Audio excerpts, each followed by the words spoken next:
Okay, good morning. Can everybody hear me? Yeah. You might notice a little different figure up here. My name is Nick Hacker. I'm the regional manager for the Farm Bureau Federation.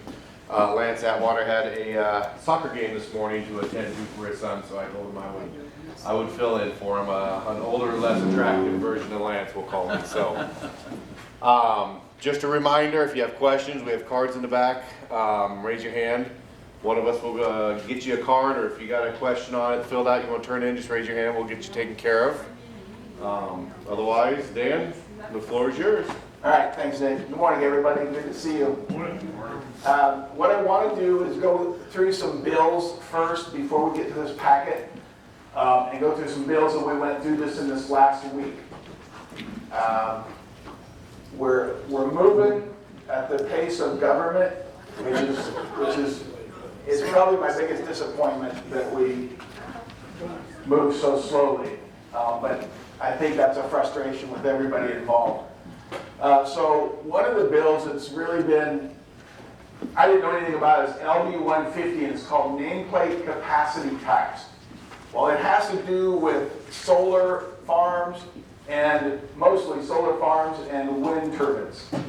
And so what happened was the owners of private renewable energy generation facilities, once they got that put on their private property, it altered their property tax, and inadvertently these renewable energy companies were not paying some tax that we thought they should pay. So that's now getting added into the tax base, and it changed a little bit.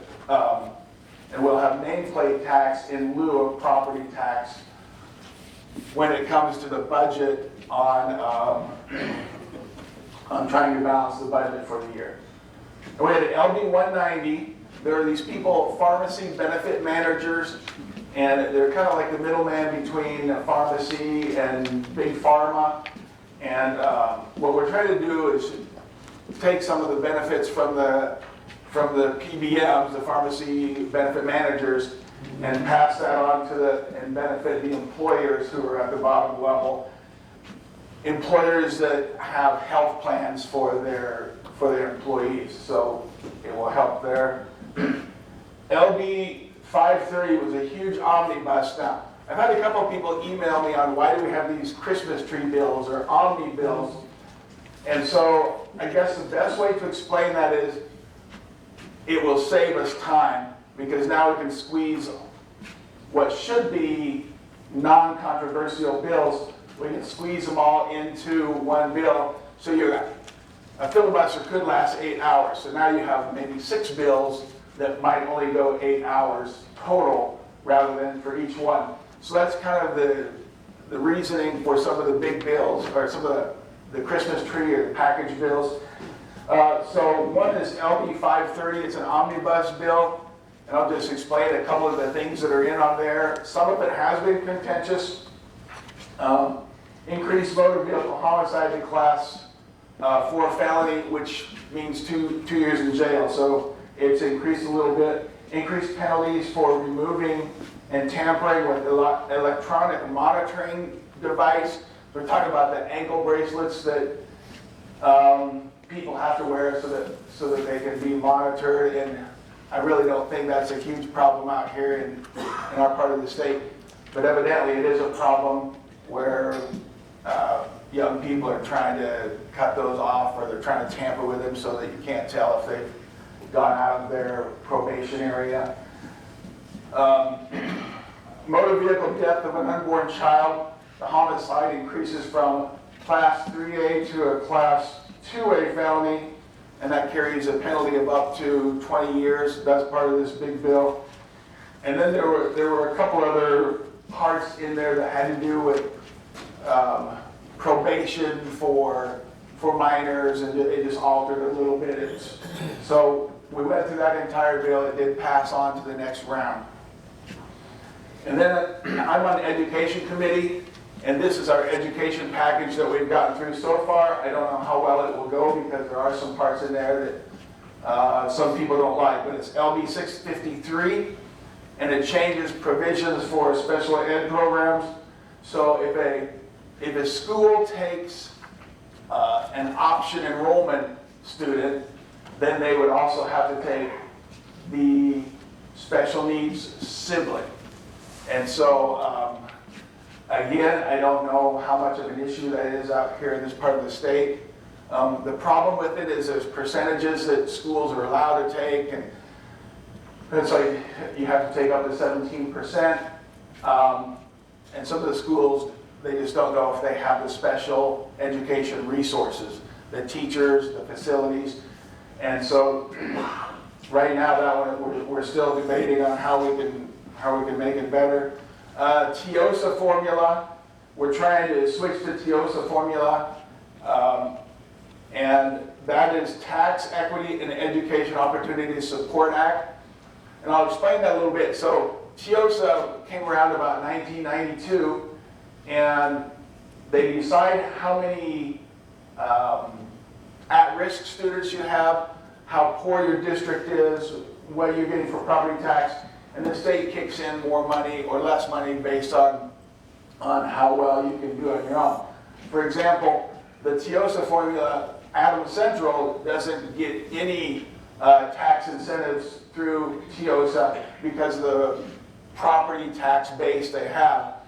And Hastings High is one of the higher ones in the state based on their clientele and based on the needs and the property tax. So it tries to, balance out what we're doing. There is an education commission that we want to tie to this.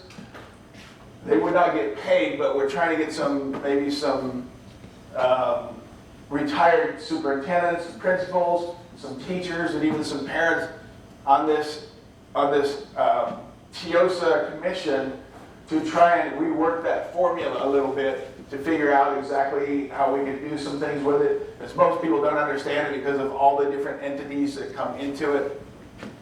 So we're trying to simplify it a little bit. And that bill calls for it. Right now, the state averages $1,500 per student. That's what we say it is the cost to educate one student per year.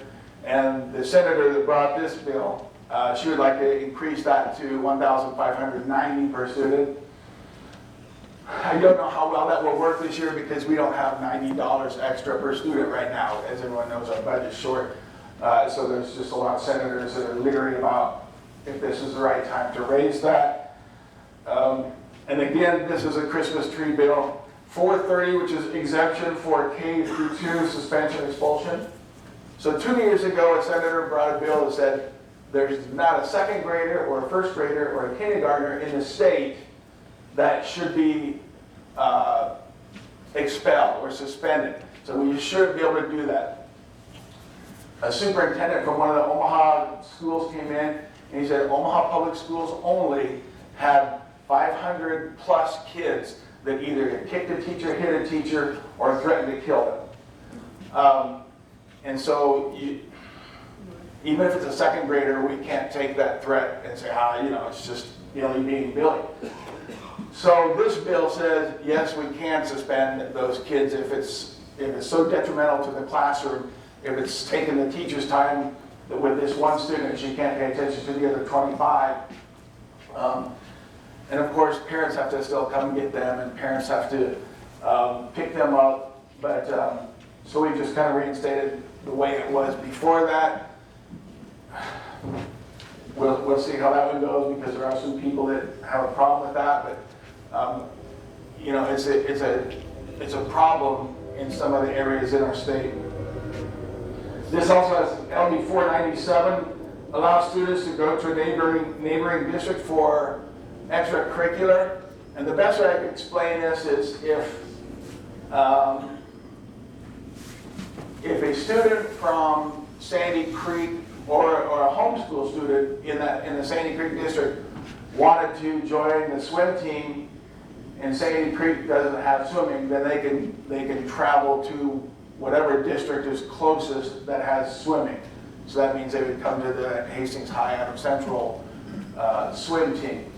And so that's going to be onesie-twosies around our part of the state. I can't imagine that it would be a big thing, but it will be contentious in Lincoln and Omaha. And it came about because there's two young brothers that play orchestra. They're homeschooled, or excuse me, play in an orchestra. They're homeschooled, but they would have to travel. I believe it, was from Waverly into one of the Lincoln districts. So that was it, part of this. What was that phone number? That is 507. And then 625 is to create a database that allows schools to share their financial records with each other. Because right now, you could go to each school district and find the numbers you want, but it's very tedious. So this bill, 625, simply says we're going to create, Nebraska Department of Education would create a database where Adams Central, Hastings High, Kennesaw, Silver Lake, all of them are at the same place for people to be able to look at how much money they take in on property tax, how much money they get paid through TIOSA. And it would be a lot easier for superintendents, school boards, taxpayers to compare what's going on. In the next few weeks, we are dedicated to our budget. And so if you are someone that listens to the legislature, and already a lot of days are boring because of the different debate, but to me, our budget is, when I see the number of billion, I have to keep counting zeros to make sure I'm on the right number. We do have a team on appropriations that are just brilliant with numbers. Senator Clements, he's a banker and he's very good with numbers, and he's come up with some different things that we're going to talk about. So we're doing this handout now. And incidentally, Senator Clements, he said, we don't want people to have to pay so much in their inheritance tax. That sounds good to us, but our county commissioners, they use that to fix bridges, roads, help people out. So for them, they did not want to lose inheritance tax. The problem I find with it is that it's not very reliable, because you're kind of waiting for people in your district to die to get inheritance tax. And certainly there are no commissioners that are saying, old Bob out there, he's pretty rich, maybe he'll kick off. We don't want that. But Senator Clements has crunched numbers from some other areas, areas where he thinks we can get some money to offset the inheritance taxes that would go back to the family. And as you can see on the front, there's only 4 states remaining that do some type of inheritance tax. And so, 4 and then a partial. But I'll go to page 2 here.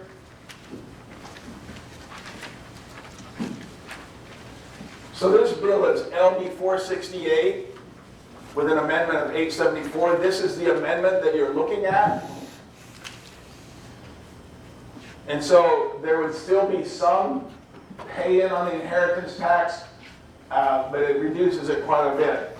And I don't even recall what the numbers were earlier, but so like a child class 1 is like a direct, like your child, whether your child's 10 or whether they're 60 and someone dies when they're 85 or 90, their 60-year-old son or daughter or children would inherit all but 1%. Then if someone wouldn't have children, but they have like a niece or a nephew, and there were some others that fell into that category, they just called it the niece category, but cousins, then they would drop down to 3%. And then finally, non-related, if someone dies and they have an estate, you can see then the current rate is 15, that would drop down to 3%. So there would still be some money, but kind of question myself where the rest would go if he's not related. Probably a good step. So anyway, the belief is that we would attract more people to live in Nebraska their inheritance tax were lower. I don't know about that, but I do know that people are leaving Nebraska. You know, they're getting up in their older age and they sell their property and move to Wyoming or to South Dakota. And they have, you know, they'll be able to leave a lot more. So you can see there, this would create a more stable base. As I talked about a couple minutes ago, right now it's kind of a wavy line there as far as inheritance, who's getting it and who's not getting it. Because in Arthur County, for example, it's sparsely populated. So if you're relying on inheritance tax to fix a bridge that's out, and there's people aren't passing away in Arthur County, then you're low.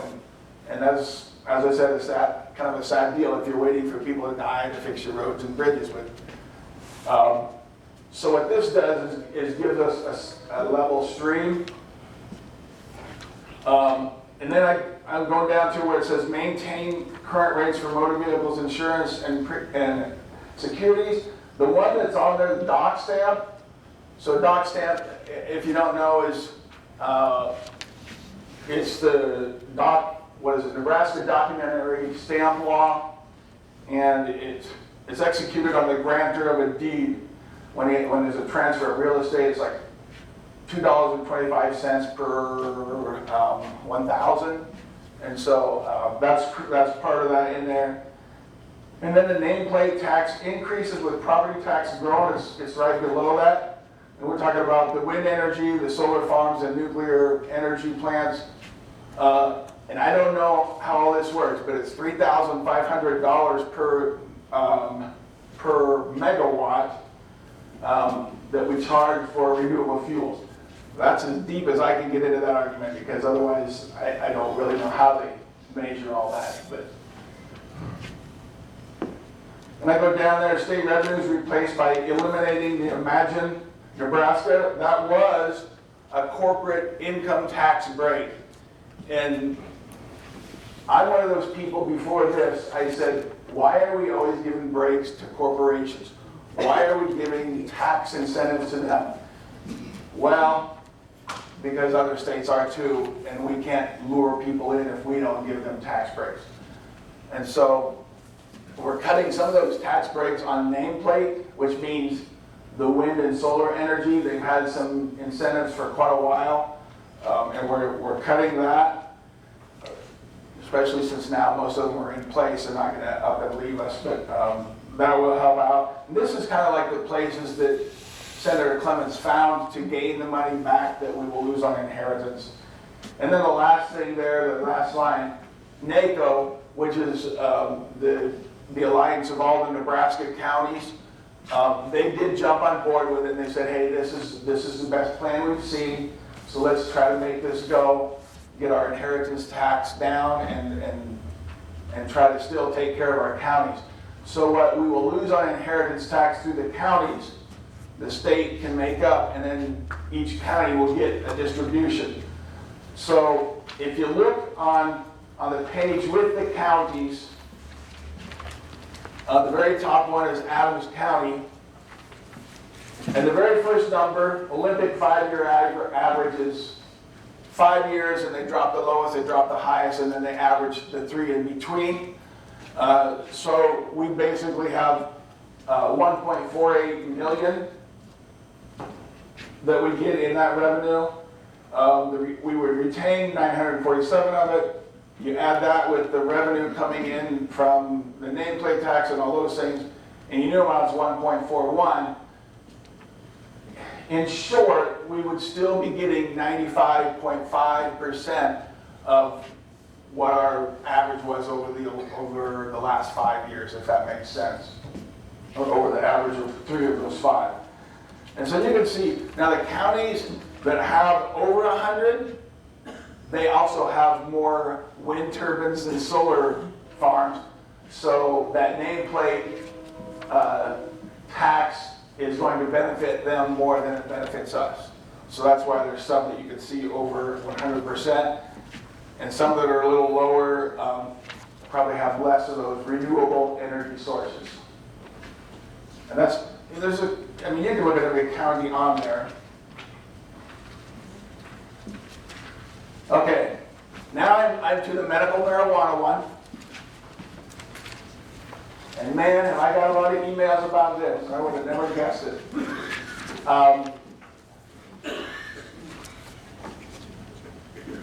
So on the ballot, the bill for medical marijuana, and I wish I had the exact wording in front of us, but basically it said, we want medical marijuana in our state. It didn't say pill form, smoking form, suppository. Yeah, that might be the way to go, huh? Or drops on tongues. It didn't say, vaping. It didn't say any of those things. So what it did was it left it up to the legislature.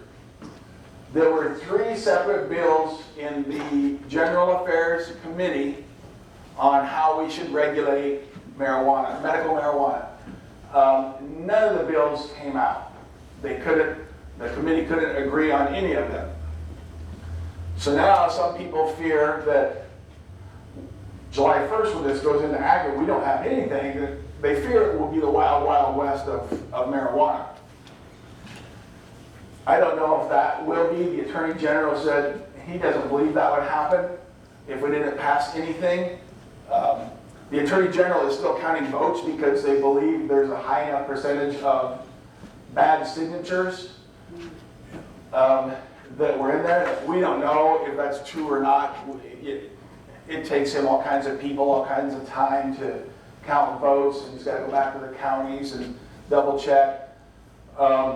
So we've got to do our part regardless of what he's doing. So one of the committees, you can pull a bill out of committee. You got to get special permission from the speaker, and you got to get people to believe that, or legislators to believe that it's important enough to debate on the floor. So we will have one of the bills on the floor. Now, what this bill says is you can have up to 2 ounces of medical marijuana in your pocket in pill form, and then you can have like 2 flowers. I don't know anything about this, like medical marijuana, 2 flowers or whatever. I understand the effects of marijuana and the fact that they're blocking neurons to your brain, which is how you block the pain or autism or whatever, where it helps. So that will come to the floor whenever we have time, basically, because the next week or 2 we're on budget. So if we'd happen to get done with what was scheduled for budget that day, then we might get into this one. I'll just be straight up with you. I'm not for medical marijuana at all.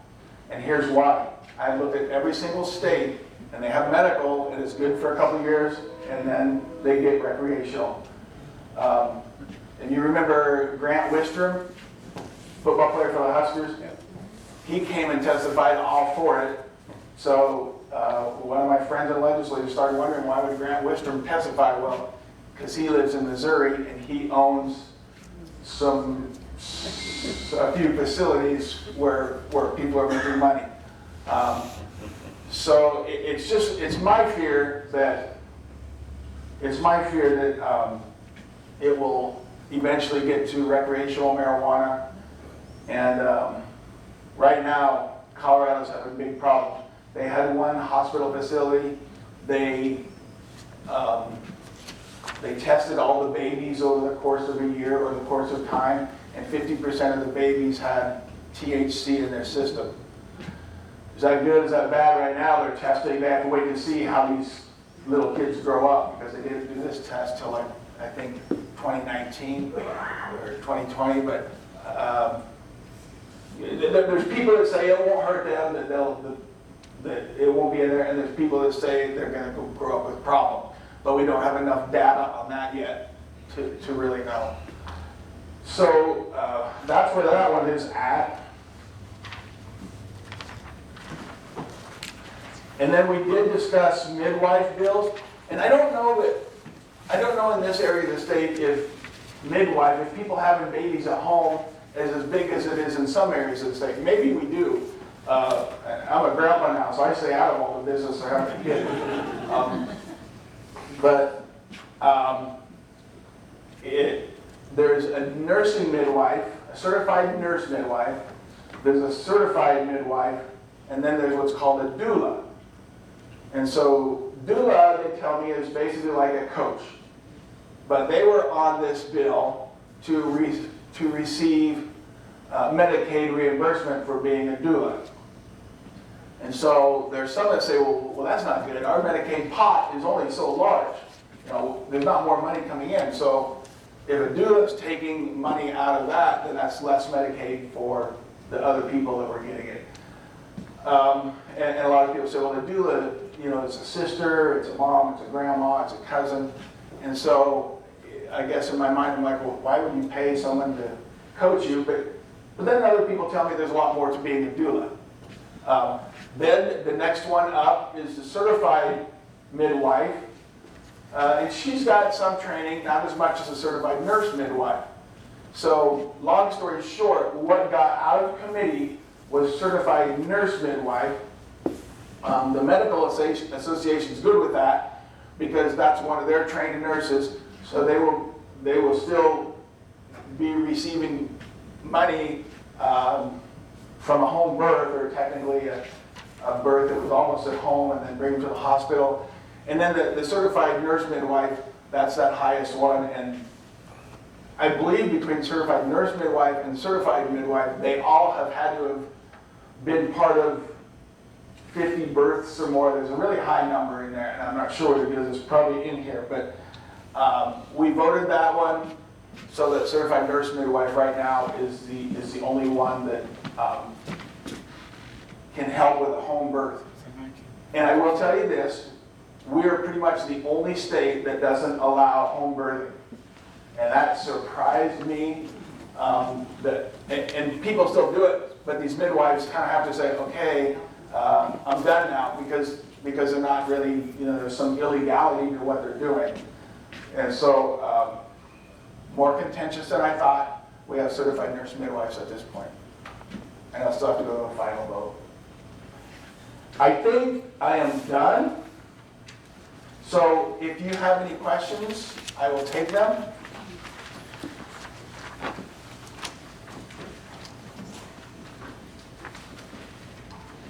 So a reminder, if you have any questions, hold your card up. Mickey will make the rounds.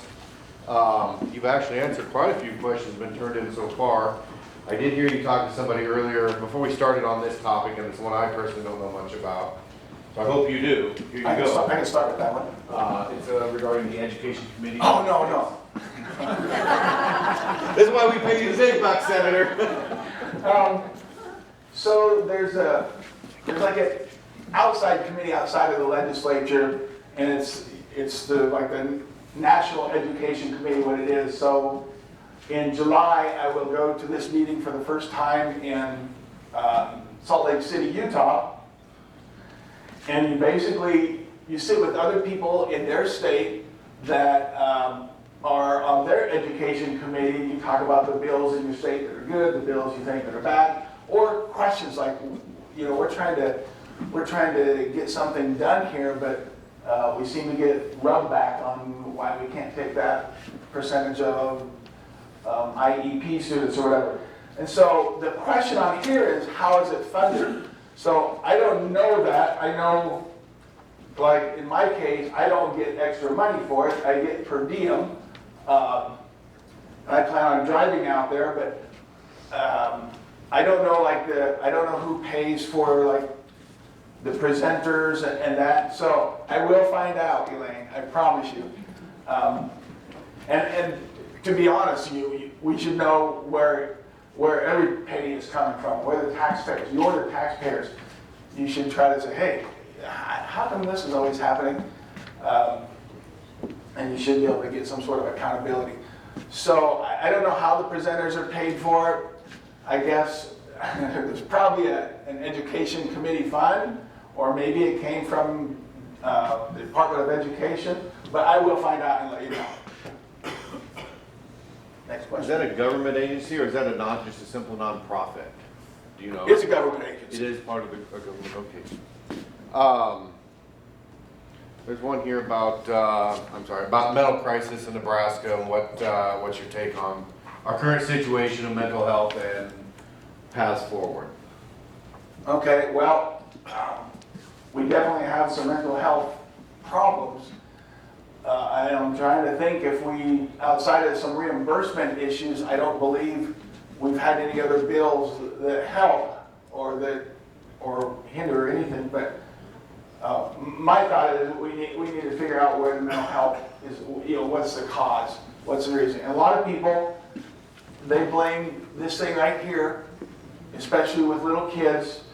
And I'll tell you, I saw this thing that said 2-year-olds should never look at a screen, and I sent it to my daughters and daughters-in-law, and I got nasty emails back. Just trying to help. But that is part of it.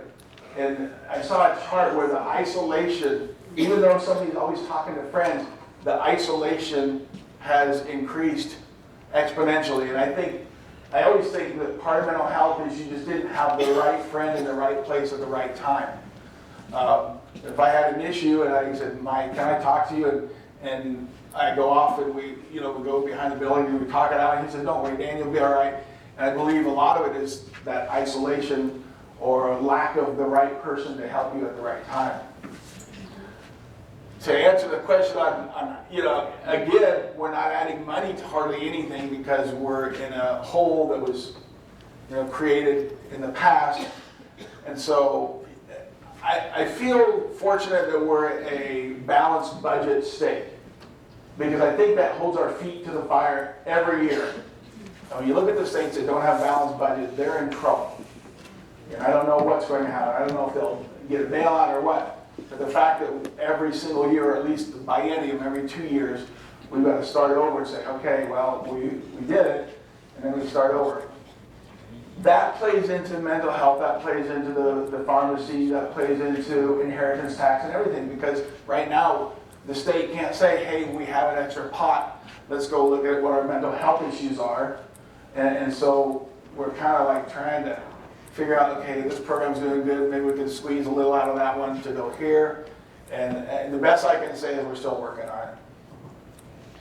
Kind of segueing on budget and financial numbers, state auditor has been on a roll in recent years. Can you testify to any results you've seen out of any departments that have been audited, or maybe some fraudulent or questionable spending? Are we making headway with the auditor's reports? I don't know if I've seen headway. I mean, it's good that we get reports, and for the rest of the time we get a weekly report basically on where we're at with the budget, because now we're finally starting to see the revenue come in. About 3 weeks ago they said, hey, it's not going to be as bad as we thought. We're going to have some revenue coming in. And this last Friday they said, hey, it's worse than we thought. And so our job is to balance the budget. And so, as I mentioned, Senator Clemens on appropriations, we could ask for all we want, and there's one bill that's asking for $6 million, and it won't help anybody west of Omaha. I guarantee when that goes in front of appropriations, they're going to be like, it's a good idea, it's just not going to work right now. So, our job, I guess, is to keep looking at those numbers that they put out and say, okay, we got to fire and adjust. So sticking with some taxes and spending, here's a couple of them that kind of are asking property taxes being the 800-pound gorilla in the state of Nebraska. Where are we at on seeing at least some more relief come to keep up with the inflation of property tax?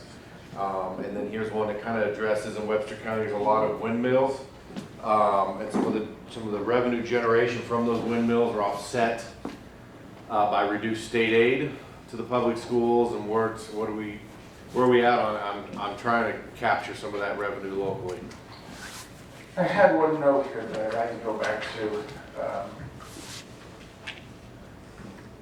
So part of the LB 303, which is part of that TIOSA, we're trying to create a committee that will make TIOSA more workable for all schools. And property taxes, are set at the local level.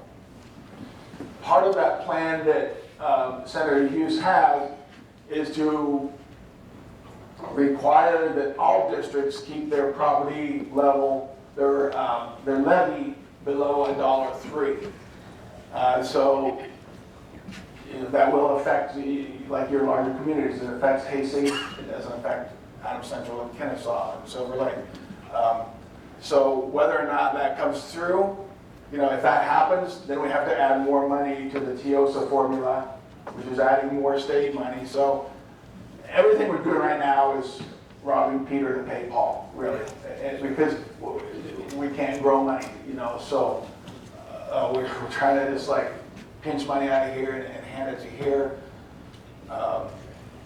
It'll be good to get through this biennium, I think, and we can start over. I would like to see a lot of deregulation. With child care facilities, with some of the hoops people have to jump through to get their Medicare and their Medicaid. I'd just like to see it easier for people and a little bit more efficient. I have one here, it's asking about a PBM bill that's being looked at. Okay, so that's pharmacy benefit manager. I did talk about that a little bit. And these people are, as I said, I think they are the person in between big pharma and your local pharmacists. And so the idea is to try and, in some cases, maybe the PBMs aren't needed. So if you have that direct line, the pharmacist will save more money. If he saves more money, the hope is he can pass it off to the people that are buying medication from him. There's one here that discusses just a little bit about our governor's travel budget, trips to Washington and whatnot. Can you address or talk to us a little bit about what does that cost the state of Nebraska? What's the benefit to our? I actually can't. Okay. I am so busy, I don't know when he's there or not. I really don't. Fair enough, fair enough. Here's another hard one. How does renewable energy tax credits or tax affect municipal power generation? What's that relationship between maybe private renewable energy projects and our public power system? Okay, well, I know Nebraska has some of the lowest public power rates in the nation, and so we're thankful for that. There are a couple of public power areas they've taken in these crypto mining boxes. It's basically maybe the size of this table, maybe 5 feet high, inside of there, or it's full of computers. They have to put them out in the middle of nowhere because they make noise. Well, they make noise because there's fans in there keeping the computers cooled. And so public, with the Southern Public Power, they have one, and it's out in the middle of nowhere. And what they do is they can control when that crypto mining machine is running and not running. They have enough buttons. For example, when it's hot out and dry and all the farmers in that area need to be running their pivots, then the public power district has control to push some buttons and it shuts the crypto mining out. Now, your question probably is the same as mine. What exactly is crypto mining? What is happening there? Well, you've heard of this Bitcoin. So it's tied into Bitcoin. Well, as I understand it, people go in on their computer and they're looking for a certain algorithm. And so they know, I have no clue, but they're typing, and when they hit that algorithm, they can increase the value of their Bitcoin or the value of this, cryptocurrency, not just Bitcoin, but cryptocurrency in general. And so if you ever see one of these, just looks like maybe a third of a train car or something, they're just sitting out in the middle of nowhere, and when you hear them whirling, that means there's people around the world that are tied into that. It's really way above my level because I don't want to buy Bitcoin. I'll just stay with what we're doing. But I don't know if that answers the question or not. But the public power district said we're able to pass those savings on to our customers. there's a couple here that are addressing questions about school choice. And I think there was a bill that was passed a year ago that was overturned by a ballot regarding public funding potentially going into the school scholarship program. I think it was Len Lenahan's bill or for private scholarships or scholarships for kids attending private schools. Can you tell us, I guess we're questioning what school choice and where do we stand on that issue of potentially using tax dollars in private schools? Yep, let me back up because we've had it on our ballot twice now. This last time it was on our ballot, education associations spent $6 million fighting it, and the team for it spent $2 million plus. And in my mind, I was like, if they could have just been nice and donated that, we would have had this problem over. But so there's big money coming into our state. It's helping the advertisers, I suppose. It's not really helping us if we're not in advertising. So the bill that we just passed, and I do not recall the number, but this bill allows a person to, before, you could put money into, I believe the number is 529. It's called a 529 account. Does that sound right? You put money in there for your kid for college. So if you put that money in there, like it goes right out of your check, then you don't get taxed on it. So this bill said you can do a 529 for K through 12 if you want to send your kid to a private school.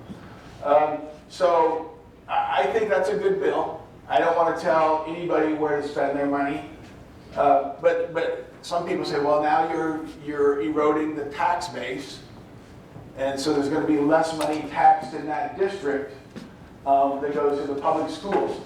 So here's what I can tell you. I was a public school teacher for 35 years.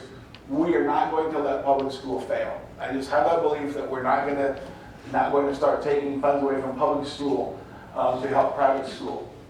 I do believe that everybody has a choice to send their kid where they want.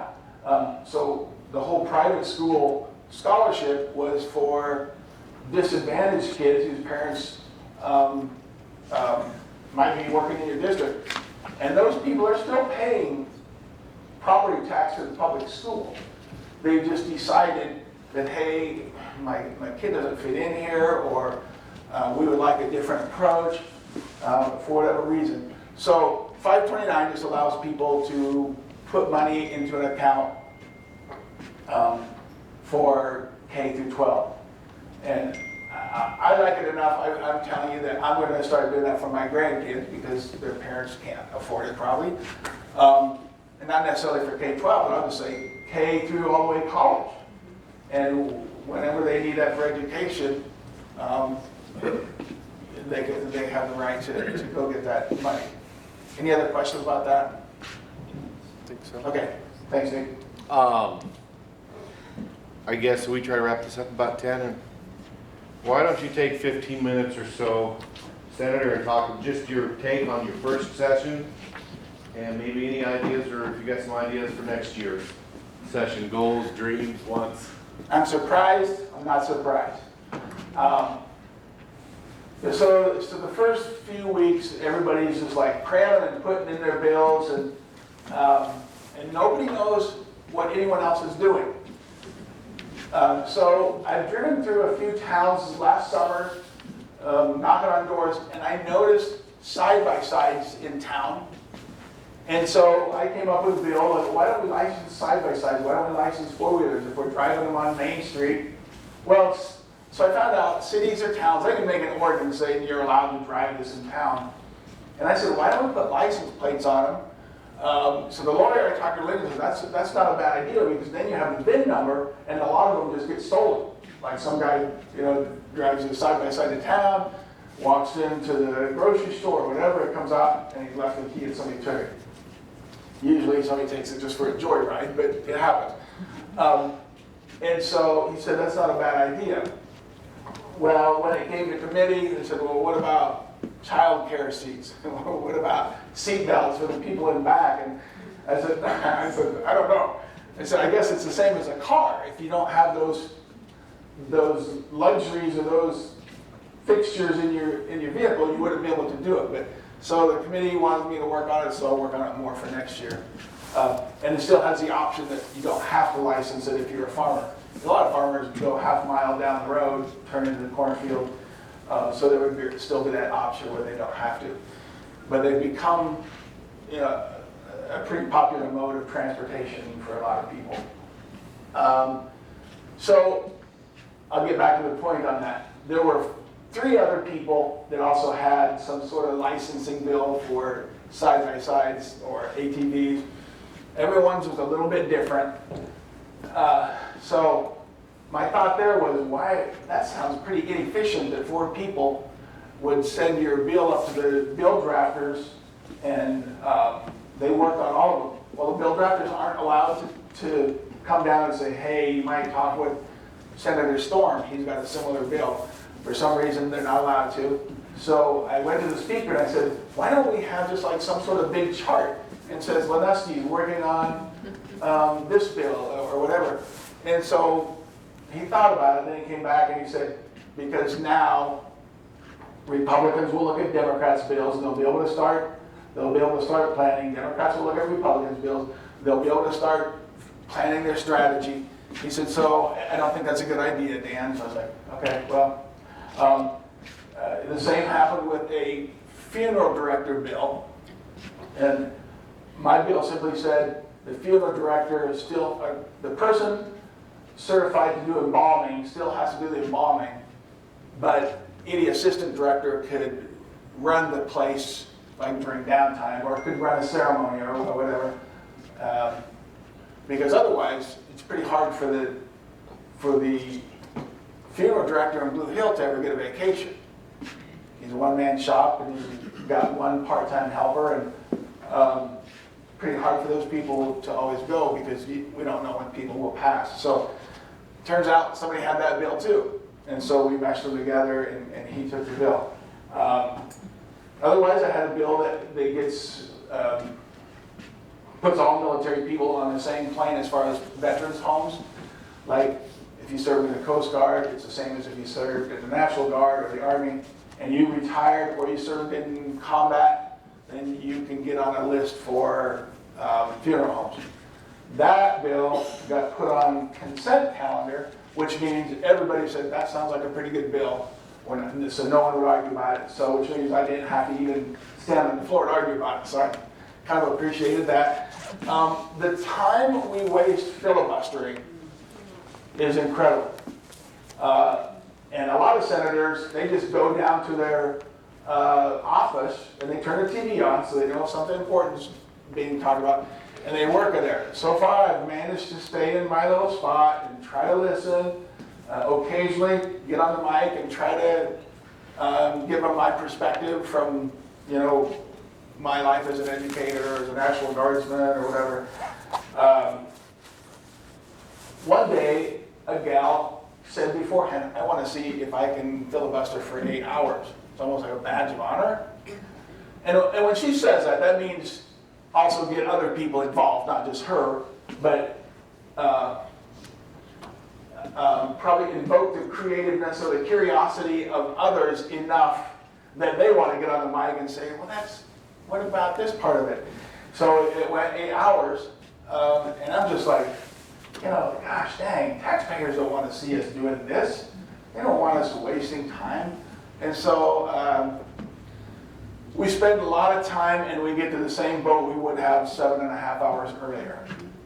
And so the speaker, he can, when he does on social issues, he limits those to 4 hours of filibuster, which I think helps.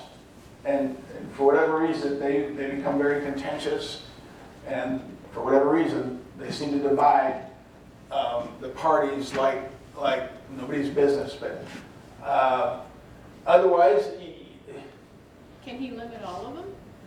He could. I'm the same way. Come on, let's go.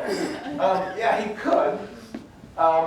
But some people will argue back and say, no, because you need more time when there's amendments, and then the amendment needs a half hour, and then there's like a floor amendment, and that needs... But does he have authority to do it? He does.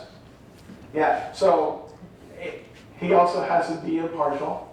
So if one side's saying, look, we need more time. So I think that's why he does it. Some of them take 8 hours, but I don't know of one yet that should have taken 8 hours. But I'm not charged of anything really. So I would say, and I remember when Senator Halloran left the position, his biggest frustration is I didn't get near as much done as I thought I would. And so I'm kind of there right now. You know, it sure would be nice that we got through a lot more. With that being said, there are some, well, they did limit bills this year to 20. In the past, there were senators that would bring 70 bills. Some of them might be cleanup on an old bill, but they limited it to 20. Now, if you ever look at the laws in Nebraska, it's like an entire cabinet full of books. And I'm thinking, I bet the law that I'm trying to bring is somewhere in here. I don't know why we have to be changing things so much. But that's kind of like the nature of the game, I guess. Other surprises, a lot of lawyers. I guess that's not a surprise, but we had quite a few military people become senators this year, so there might be like 5 in there, or 6, and so, I don't know, in my mind I think that's a good thing. Some people probably think, oh, those leathernecks and crunchies or whatever we call us. Yeah, that's probably it, you know. Met so many people. You don't get paid much, but pretty much every meal's free. That's the legislature. The lobbyists are always feeding you, and they're not really trying to twist your arm as much as I thought. And really, the key was maybe like the 3rd or 4th week when I knew what the lobbyists wanted, and they call you on the rotunda, and she said, "I really would like your opinion." I said, "No." She's like, "I didn't finish." I said, "No, I'm not for that bill." She said, "Well, hear me out." So I did. And then he said, "My answer hasn't changed." But that's all we're trying to do is present different information. And so you really have to weigh, you know, what the information is, because some people are pretty good saleswomen. That's all I have. Any other questions? Yes. I wrote down a question. I don't think it was addressed. Probably didn't word it as well as I should have. But essentially, I was talking about a list of bills that we have voted on. For example, minimum wage, school choice bill, and the marijuana thing. And my question was, what do you feel your role is as far as executing the public will versus the will of the governor or yourself? Okay. That's a good question. And specifically, for example, LB 258, where you have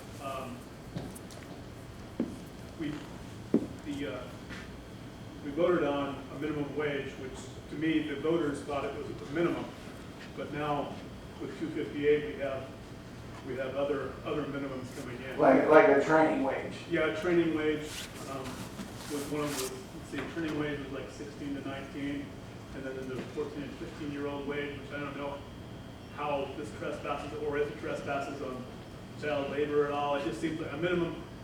What's happening here is you're saying that there's going to be a set of people that get below minimum wage, and the company gets to take its savings, profit from the absolute lowest paid workers in their company. It's like, oh, we're going to take, that's not going to be really the minimum. If you're going to try to save some money, should it be from the bottom half, not half, but the very bottom of the right there? So, most vulnerable people. I think we're talking, in Lincoln, we're talking about 2 different sets of people. Because in Lincoln and Omaha, they're saying, hey, families can't afford to raise their kids on even $15 an hour.